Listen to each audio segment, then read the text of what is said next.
Stop wasting time scrolling through endless clickbait, social media, and emails trying to keep up with the news. Instead, listen to all the news you need in just 10 minutes. Welcome to The Newsworthy. The Newsworthy podcast makes it faster, easier, and more enjoyable to get unbiased news on the go. It helps us navigate the news without feeling overwhelmed. Even when my time is limited. So much detail and information in 10 minutes. Listen now by searching The Newsworthy in your podcast app or go to thenewsworthy.com. This is episode 427 of That Shakespeare Life. Hi, I'm Lucas Tucker, the scribe and chemist and owner at Scribal Workshop. Another great method for studying the life of William Shakespeare includes listening to this. It's That Shakespeare Life with my friend Cassidy Cash.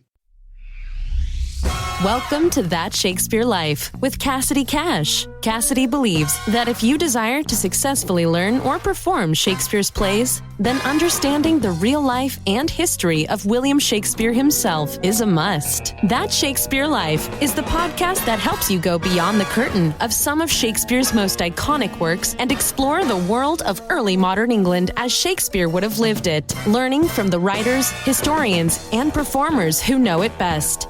And now, here's Cassidy. Christopher Marlowe is one of the most fascinating and mysterious figures of Shakespeare's lifetime. A university-educated playwright at a time when that alone would set him apart, Marlowe rose quickly through London's theater world, dazzling audiences with bold language, ambitious characters, and stories that pushed the boundaries of what the stage could do. But Marlowe's life wasn't confined to poetry and playhouses. Evidence suggests that he was moving in far more dangerous circles, working as a government agent in the shadowy world of Elizabethan espionage, where loyalty, religion, and politics were matters of life and death. And then just as suddenly as he rose to fame, his life came to a violent end. He was killed at a Deptford lodging house under circumstances that remain deeply suspicious even hundreds of years later. Officially, it was a dispute over a bill, but for a man entangled in secrets, intrigue, and power, that explanation has never quite been wholly satisfying or even completely accepted by scholars who study his life and times. Today, we're diving deep into the underworld to look inside the extraordinary life and abrupt death of Christopher Marlowe, from the university halls of Cambridge to the murky underworld of espionage and into the stages that helped shape the future of English drama. Our guest this week is Stephen Greenblatt, author of Dark Renaissance, a book that portrays Marlowe as the father of Renaissance theater and pictures him as innovative as he was intriguing.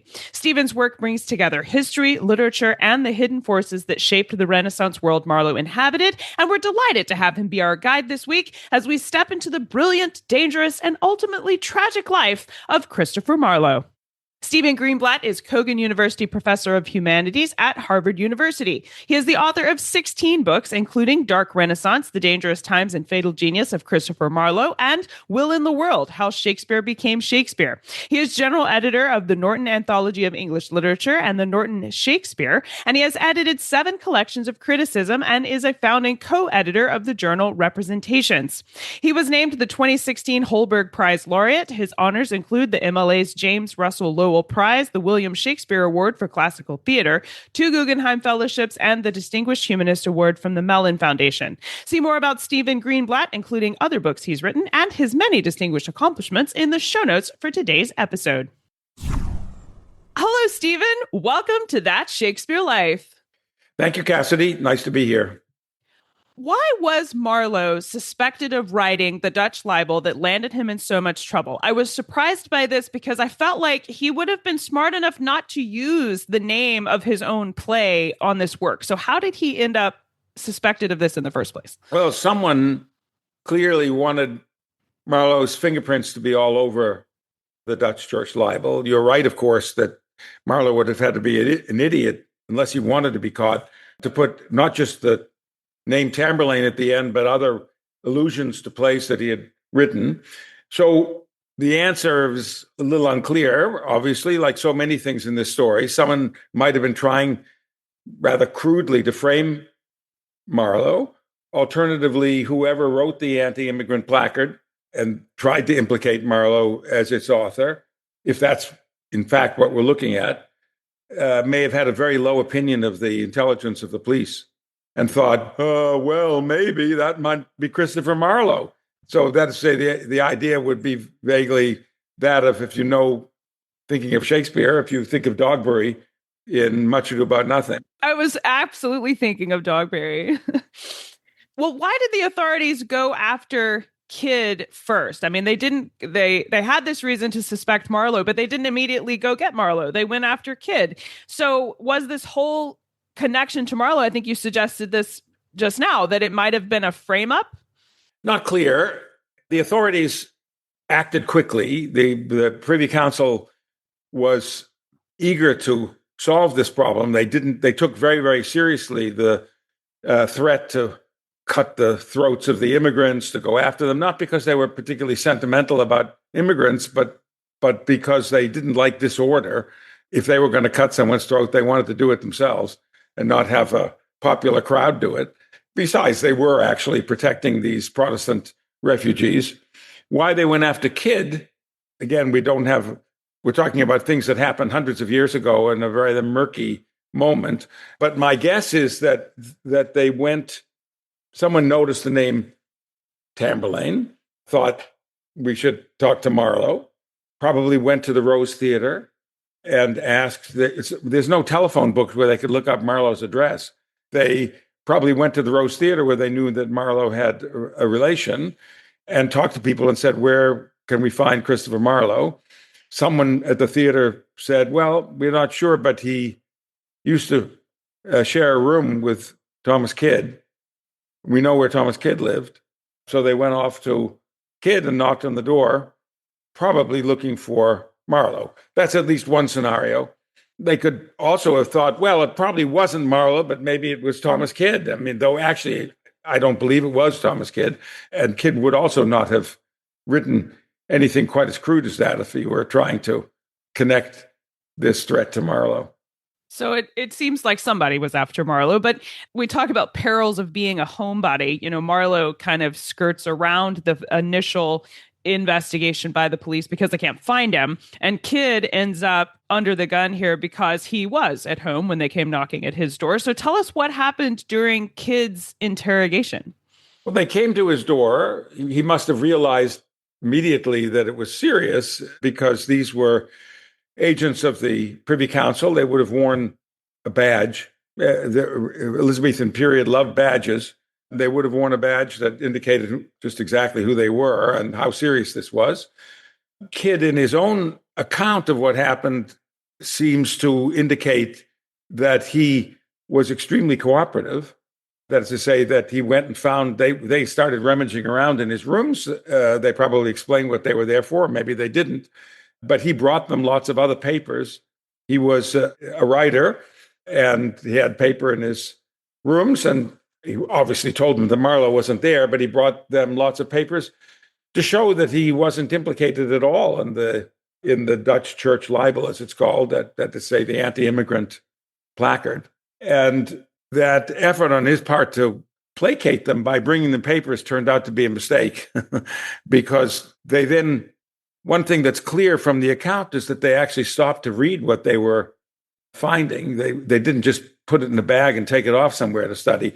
They really wanted a quick answer. So they started to read what he gave them. They couldn't find anything that implicated him in this threat to murder the immigrants, but they did find something that caught their attention and upset them, aroused their not just curiosity, but their suspicion that they were onto something quite dangerous.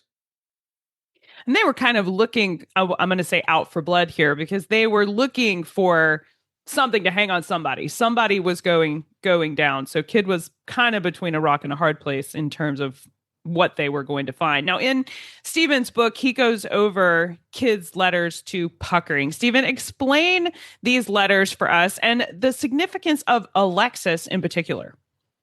Well, first of all, the Privy Council's orders, as I said, they took very seriously this menace. The Privy Council's orders gave their agents the right to arrest and torture, if necessary, anyone that they suspected of involvement in this. What happened is rather peculiar in the case of poor Kidd, which was they didn't find anything to implicate him. in the Dutch Church libel, but they found what they took to be evidence of atheism. That is to say, they found a piece of paper or several pieces of paper that called into question the divinity of Jesus, that said that look, Jesus was a remarkable teacher, a profound human being, but the fact that he was tortured and that he bled and that he wept and that he called out to God to save him and wasn't saved, that he was crucified, is a sign that Jesus was entirely human. That is to say, it was a position that we would now think was sort of basically proto-Unitarian, but that was a completely unacceptable position in the period. It was illegal. So that explains the immediate occasion for arresting him. And then they wanted to know, he said he didn't recognize this document, didn't think it was his. He knew it wasn't in his hand. He had never written it, but he had no idea why it was in his rooms. And then they wanted to know further, and given that answer, they tortured him. And in the course of the torture, and it must have gone on for a while, because Kidd died the next year, and I was a young man, relatively young man, and I suffered, I think, probably never fully recovered from the torture. But in the course of it, he remembered, let's say, quote unquote, that the papers were in question belonged to Christopher Marlowe, with whom he had shared rooms some time before. So that's the general frame. That's the picture. Now, Puckering was a lawyer who was assigned actually to the case, as it were, to try to figure out what had happened, both with the Dutch Church libel and with this case of atheism. And what we have is not an exchange between Kidd and Puckering at the time. As you would imagine, no one kept a record of what was screamed out in the torture room. I mean, that there was no notary public, or let alone a tape recorder. But what we have is two letters written by Kidd after these events, not long after these events, but when he was released from his arrest and trying to get, as it were, back into life, into ordinary life. And he was facing a problem, which was that he had been suspected of atheism. And then when he could demonstrate that it wasn't his document, nonetheless, the question was, what was he doing hanging out with a known blasphemer and atheist, namely Christopher Marlowe, whom he had named? And that's what the context of the letters is. The letters are to this tough investigative attorney explaining how it was that he was there with Christopher Marlowe, given Marlowe, how terrible Marlowe was. Trying to overcome that guilt by association. Exactly. And in the course of the letters, he probably, almost certainly in answer to further questions, and probably in relation to what he said when he was tortured, he began to list the terrible things that Marlowe said or was alleged to have said. And those things involved basically blasphemous or atheistical, at least ideas that would have been construed at the time as atheistical and are actually certainly blasphemous. And one of them, and the one that you ask about, and the one that Kidd himself says he can barely write this down, I mean, that it's just unbearable, was that St. John, was Jesus's Alexis. Now, that's all he says. He said he can barely write the words down that Marlowe evidently had said. But Attorney Puckering and everyone else in the period would have known exactly what that meant. Well, I mean, were the accusations true? I mean, Kidd is saying that Marlowe was both an atheist and gay. Is that accurate? Do we know anything about the veracity of these claims towards Marlowe? Well, the first thing is, let's go back for a second to Jesus and Alexis. The point about the charge was that Alexis is a figure in ancient poetry in Virgil, a pastoral of Virgil's in which young Corydon, young man, is in love with the beautiful Alexis and is having clearly a sort of mythical, as they would have said in the period, a homosexual relation to Alexis. Okay, so That's a shocking accusation. Not the first time it was ever heard, but it was something that you didn't say lightly in the period if you didn't want to get in tremendous trouble. That Jesus and John were lovers, is what he's saying. Now, he doesn't say, Kidd doesn't say Kidd was a homosexual. Kidd doesn't even say he was an atheist. He just repeats these things that Kidd says that Marlowe was saying.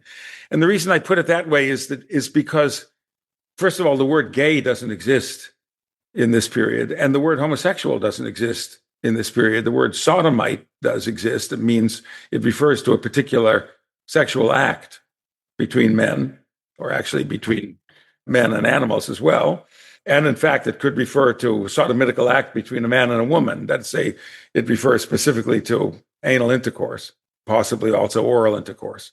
And the point is, the reason it's worth dwelling on that point is the whole conception of what it is to be a homosexual, to be gay and so forth is a much later conception, a much later idea. There are certain acts, sexual acts, that are forbidden in this period, and that the prohibition goes all the way back to the Bible, and again, where it's very explicitly forbidden to do X and Y in the book of Deuteronomy and elsewhere.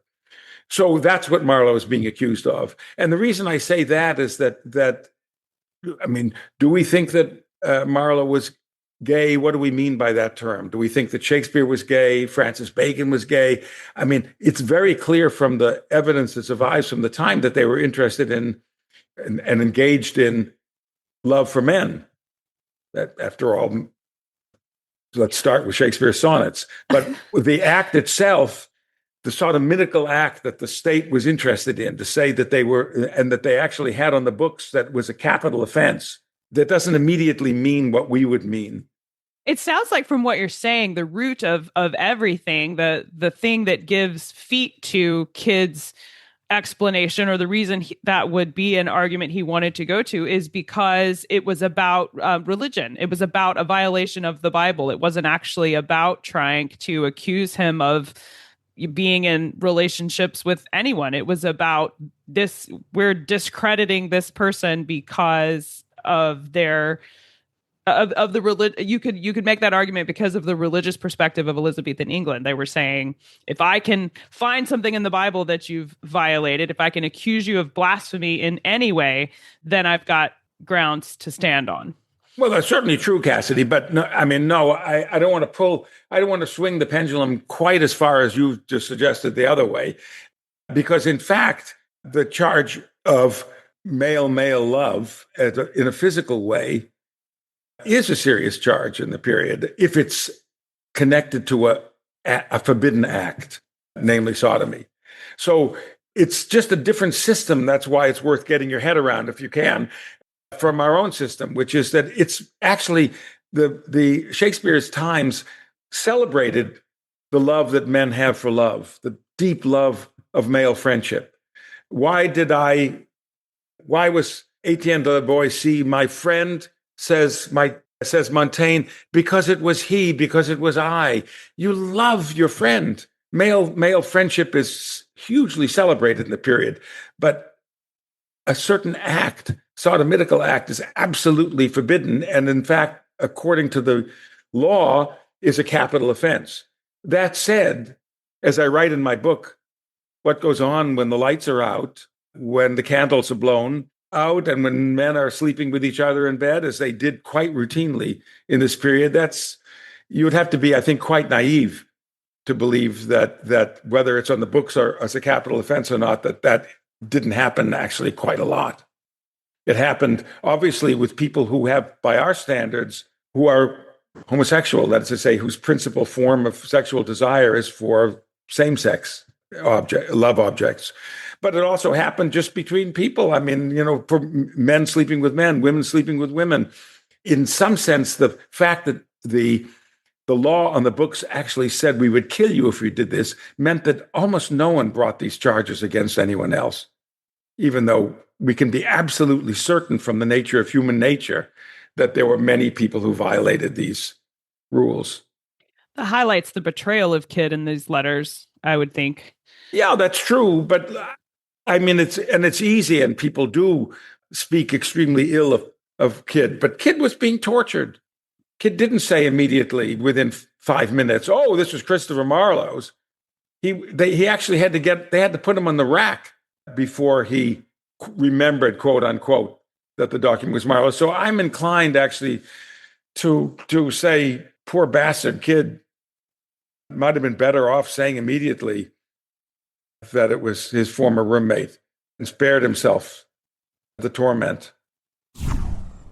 If you're loving this week's history, don't just listen, step inside. Join That Shakespeare Society to explore the images, artifacts, and behind-the-scene research as you listen. Plus, you can unlock over 200 members-only episodes, along with hands-on history activity kits that let you try out games, recipes, and crafts straight from turn of the 17th century England. Tap That Shakespeare Society at CassidyCash.com/episode 427 and step inside where you can cook, play, and create your way through the life of William Shakespeare.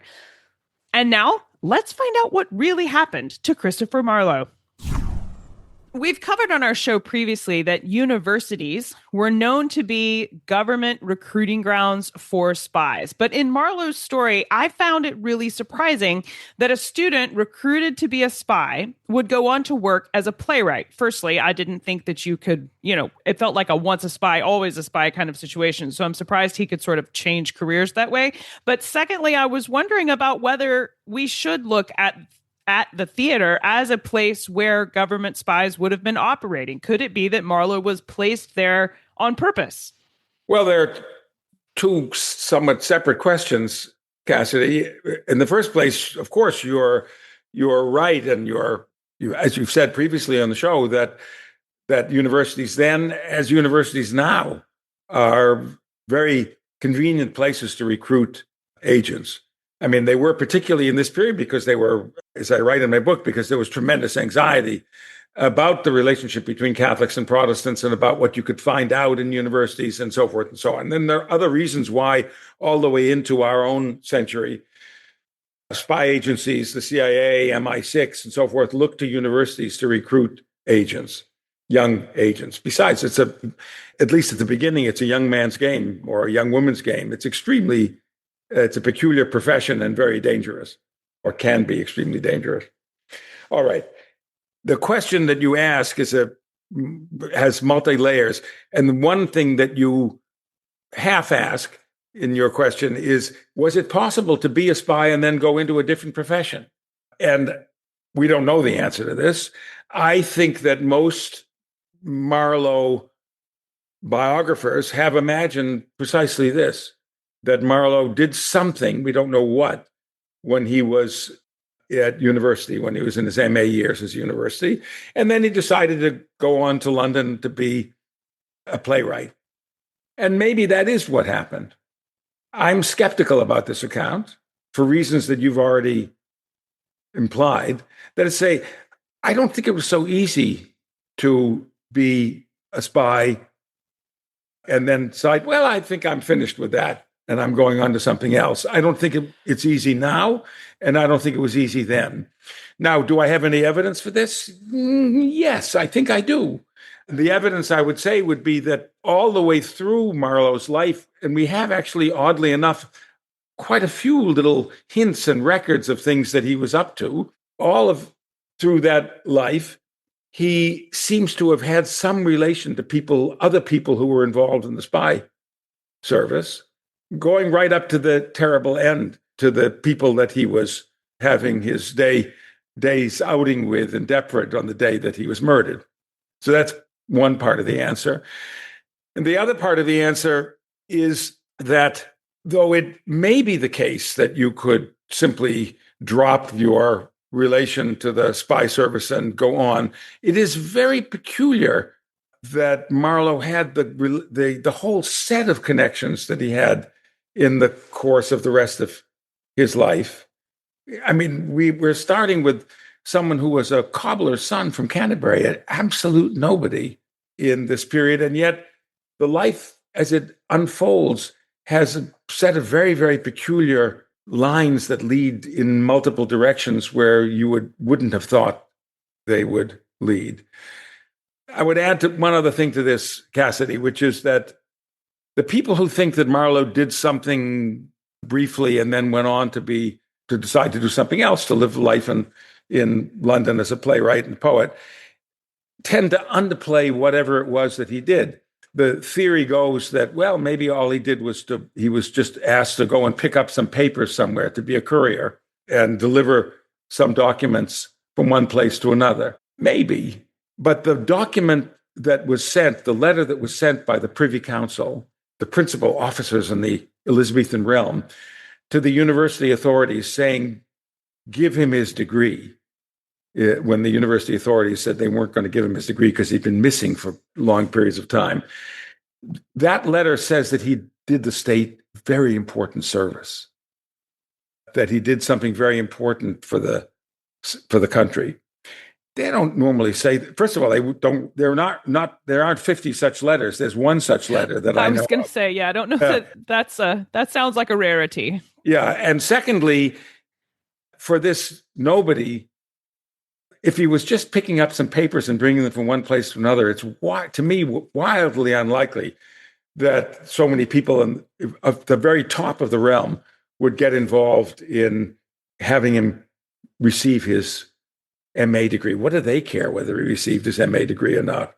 And that MA degree was what got him out of Cambridge and on to London. So now to the question, the second part of your question, is it possible that his career as a playwright was somehow involved in was somehow connected to his earlier service? We don't know. The only thing that I would, again, think about, Cassidy, is a very peculiar structure of his most famous play, Dr. Faustus. And that structure, that design, is that Faustus signs a pact with the devil and then subsequently tries to get out of it multiple times. He can't get out of it. He doesn't get out of it. And that may be completely independent and unrelated to what happened when Marlowe was a MA student at Cambridge. But I tend to think that the powerful representation of what it is to get involved in something that you can't get out of subsequently reflects back on Marlowe's own experience. As you mentioned, Marlowe does go on to reach a terrible end. Tell us exactly what the circumstances were of Marlowe's death. In this case, we have actually a lot of evidence, if you can trust the evidence. We have a record made by the authorities, judicial authorities, as to what happened on that day, May 30th, 1593, in the village of Deptford, which is now part of Greater London, but then was a separate port just a little down the Thames from London. Marlowe was, at that point, wasn't imprisoned. He was at liberty, as it were, but only partial liberty, because he had been technically arrested. The charges hadn't been made entirely clear, but he had been arrested and told to remain within the verge of where the Queen and her court was. So she was in Greenwich. He was in that part of the city, or the outskirts of London. And he was invited, evidently, that day to a day out, as it were, a day's, how to describe this thing, Cassidy. I don't know how to describe it. I won't say a lunch. I won't say a dinner, because it was a whole day. He met at 10 o'clock in the morning with 3 people, all of whom he knew. And he had a meeting in the morning at Eleanor Bull's house. It was not officially a tavern, but she would have had either in their own kitchen, or she would have had people bring in food. So they had lunch at the house. Then they went out into the garden and walked around in the garden of her house for the entire afternoon. Remember, they started at 10 in the morning. And then they went in to dinner. And then the witnesses didn't know what they were talking about. No one was close enough to hear them in their conversations. But after dinner, they heard shouting in the room. And they went into The people who worked in the house went into the room and saw that there was a person lying dead on the floor, and that was Christopher Marlowe with a knife stuck through his eye. The three men waited. The three other men waited in the room for the police to arrive, which they did, and they had plenty of time, and they all testified. They all told the same story, which was that the three of them were sitting on a bench. Marlowe was lying behind them on a bed. The bill was brought in. It was called the reckoning, the reckoning of the day, that the cost of the meals that they had. And they had an argument about the reckoning. And Marlowe, in the course of the argument, grabbed the knife that was being carried by one of the three men, a man named Ingham Fritzer. He took the knife out and he evidently hit Fritzer over the head with the hilt of the knife. That didn't stab, but hit him on the head. And indeed, Fritzer had some superficial wounds on his scalp. Fritzer was unable at that point to get away from Marlowe, supposedly, because the two men were sitting on either side on the bench, so he couldn't move very well. But somehow he managed to move, and there was a tussle at the end of which he managed to grab the knife back and stab it through Marlowe's eye. End of story. Marlowe dead. This entire event has created, I think, scandal and question for hundreds of years since. And I'm wondering if anybody contested it at the time. Is there any evidence that someone might have come forward to suggest that something other than an argument over a bill was the reason that Marlowe was killed? Well, no one officially, at the time, read, there's no newspaper account. We're not talking about a world with newspapers of how Marlowe died. So people may have heard some version of this story, which was the official story that was gathered by the inquest. But there were immediately a set of speculations, not based on this, but a set of speculations as to how Marlowe died. And there are speculations from people who didn't like Marlowe, thought Marlowe was a wicked blasphemer and so forth. So they think he cursed. There was some argument about love, probably impure love. I mean, there's an implication that there was some sort of gay quarrel, as we would think, murderous homosexual quarrel and so forth. There are a set of alternative accounts by the kind of people who make up stories of this kind when someone dies. They deserve to die, and so forth and so on. But that's not what you're asking. That's not a contesting of the official account of the argument about the reckoning. The closest to, at the time, to what you are asking, oddly enough, comes from none other than William Shakespeare. That is to say, there's nothing of the kind that you are suggesting, as I say, precisely because this is not a account that's available. But oddly enough, Shakespeare seems to have had access to this official inquest account, because in As You Like It, which was a play written after Marlowe was murdered, he has Touchstone, the clown, say, first of all, it's a play that actually quotes Marlowe, which is astonishing. Shakespeare almost never quoted directly a contemporary. Here's what Touchstone says: when a man's verses cannot be understood, nor a man's good wit seconded with the forward child understanding, it strikes a man more dead than a great reckoning in a little room. That's a quote. Dead Shepherd is a reference to Marlowe, and the line is a line quoted from Hero and Leander. So that is itself already remarkable. Now, that's as usual with Shakespeare. We can't say that's a direct challenge to the official account. It's a very strange, oblique, sly suggestion, hint that there's something wrong with the official account, that it was an argument about the reckoning.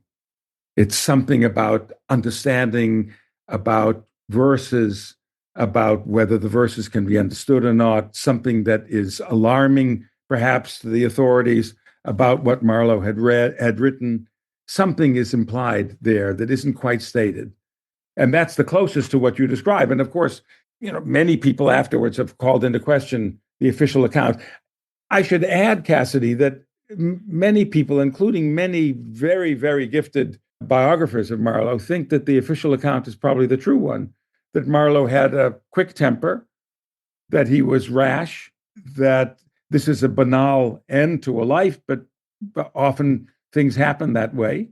The reason that I'm skeptical, or one of the reasons I'm skeptical, is that one of the people in the room, not the one who's mentioned as the actual murderer, the person who drove the knife through Marlowe's eye, Ingham Fritzer, but one of the other people on either side of Fritzer is a man named Robert Poley, who has got to be the scariest person in the late 16th century, really terrifying character who works for the Secret Service for Walsingham and who's implicated in the entrapment of Mary, Queen of Scots, who's got blood in his fingers in lots and lots of different ways.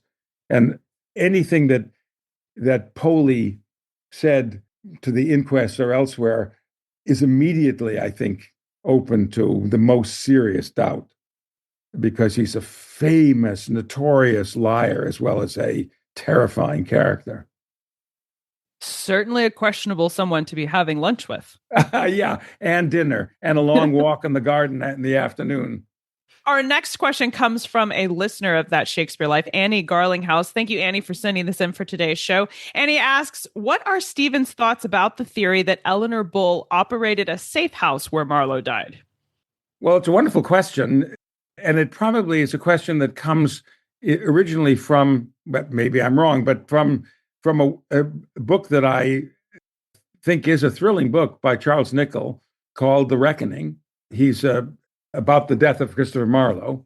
And at least that's where I first came across the idea that Eleanor Bull, the owner of the tavern, had a set of unexpected connections to not to Walsingham, Walsingham was no longer alive, but not to Walsingham and the secret police, but rather to the court. That Eleanor Bull is not a unknown person. She is a person with connections.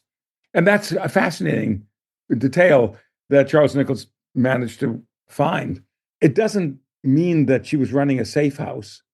And the whole notion of the safe house seems to me slightly peculiar here. I think that if there were a true safe house that Marlowe was involved in, it would have been where he was staying before he was arrested. That is, say, in Thomas Walsingham's house in the country in Kent. I think that it's fascinating that Eleanor Bull had some court connection. It seems to me, and it wouldn't so much be a safe house if it really is that case, if that's the case, but rather it was a place that they thought they could lure Marlowe to kill him. I don't know if that.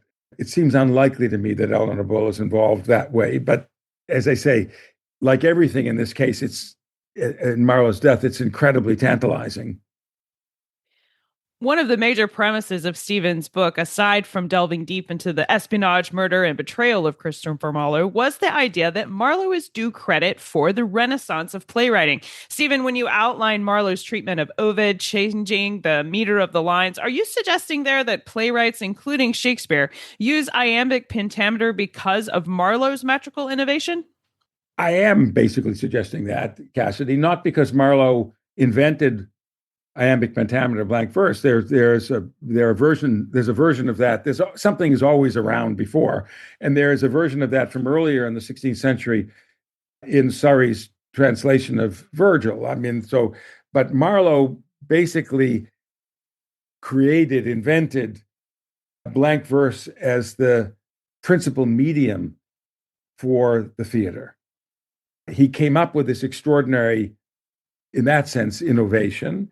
And you can hear it. The English theater, popular theater, before Marlowe's time was written largely in what's sometimes called Poulter's measure, or 14ers. And those 14ers, I quote in my book, I quote some very bad 14ers from a contemporary, but maybe that's cooking the books a little bit, because you can find good 14ers There was a house in New Orleans they call the Rising Sun. It's been the ruin of many a poor girl, but me, oh Lord, he was one. Those are 14ers. But as in that example, it doesn't sound like ordinary speech heightened in its intensity. It sounds like a poem. Or here's another one, Amazing Grace, how sweet a sound that saved a wretch like me, that once was lost, but now am found, was blind, but now can see. That those are also, I mean, you can write beautiful 14ers, but that doesn't sound like the way Shakespeare sounds, that the way Elizabethan theater at its best sounds. And here's Marlowe from Tamburlaine when he really brings this onto the stage for the first time.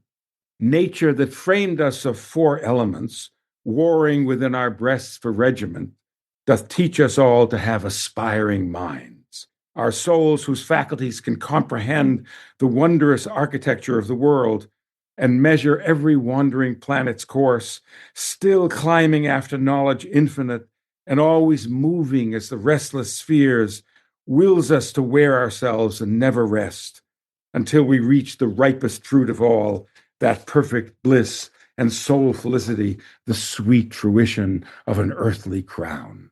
That is Elizabethan blank verse when it has its enormous power, its energy behind it. Shakespeare was listening, others were listening, and they saw, that is something we can do. This is something we can use.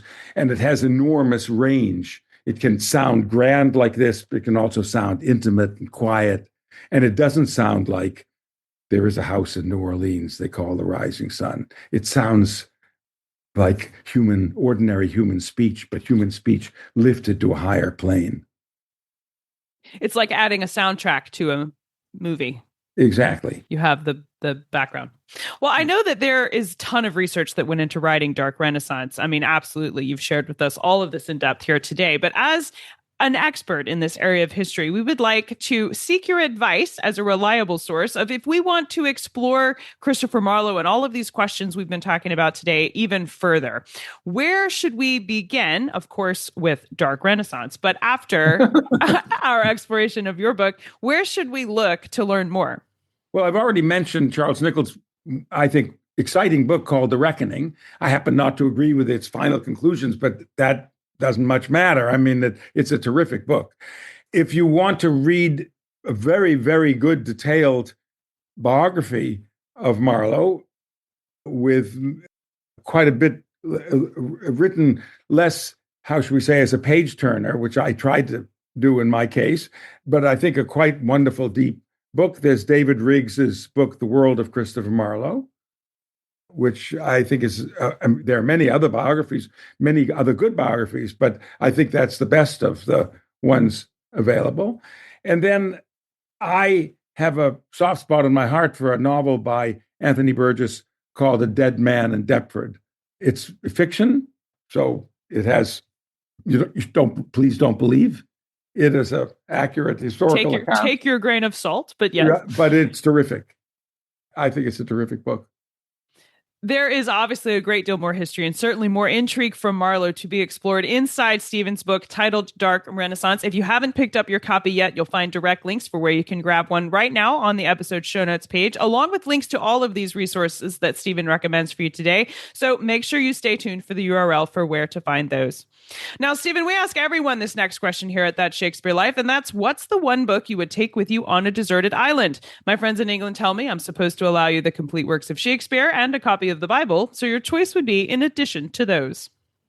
Well, my companion, how should we say, life companion, and I would love to have him with me, is the French essayist Michel de Montaigne. So if I can only take one, I would take Montaigne's essays, which I always return to in my life, and that I find an almost inexhaustible source of amusement, thoughtfulness, wisdom, depth. So that's where I'd go. Excellent selection. Well, what's next for you? What are you working on now that you're excited about? I am working on something that I've been thinking about for a long time, Cassidy, but it's taken a different turn. I'm still at an early stage, so I won't go into it in any detail, but I'm fascinated by the fact that toward the end of his career, Shakespeare sat down and read Cervantes' Don Quixote. I think it's a most astonishing, odd conjunction of things, unexpected conjunction of things. The greatest playwright perhaps the world has ever known, reading the greatest novelist the world has ever known, just at the moment that the novel is in effect invented. So I'm interested in that odd moment and in what came out of that moment, which includes a lost play of Shakespeare's called Cardenio. Well, we are all about the overlap of Shakespeare with cool moments in history and brand new things coming to the fore. I know we'll look forward to seeing what you make of that research. This has been an exciting look today into the life of Christopher Marlowe and his role in the life of William Shakespeare. Stephen, thank you so much for taking time to be here and share this history with us. This has been a fun conversation, and I've enjoyed having you visit. You're welcome, Cassidy. All the resources we've talked about in the show today, including more information on Stephen Greenblatt and his book, Dark Renaissance, are shared along with links to some related podcast episodes about Christopher Marlowe at CassidyCash.com/episode 427.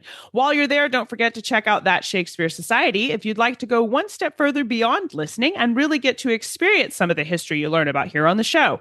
The URL for all these things is CassidyCash.com/EP427. That's CassidyCash.com/EP427. That Shakespeare Life is researched and produced by me, Cassidy Cash. Our audio engineer is Gary Mayholm. That's it for this week. Thank you for listening. I'm Cassidy Cash, and I hope you learned something new about the Bard. I'll see you next time. Bye-bye. Thank you for listening to That Shakespeare Life. As always, the best conversations happen after the episode over at CassidyCash.com. Become a part of a vibrant Shakespeare conversation by adding your voice over at the website. Until next time, remember, when you want to know William Shakespeare, you have to go behind the curtain and into That Shakespeare Life.